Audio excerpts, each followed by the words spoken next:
why we're mixing concrete by hand today. One-way road. Can't shut the road down. No room for concrete trucks.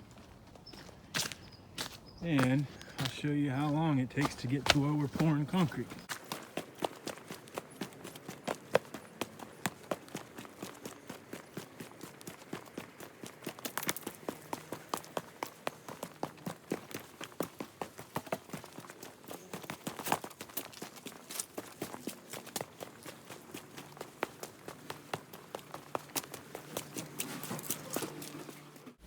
Here's the room where we're going to be pouring the concrete. It's approximately 5 yards.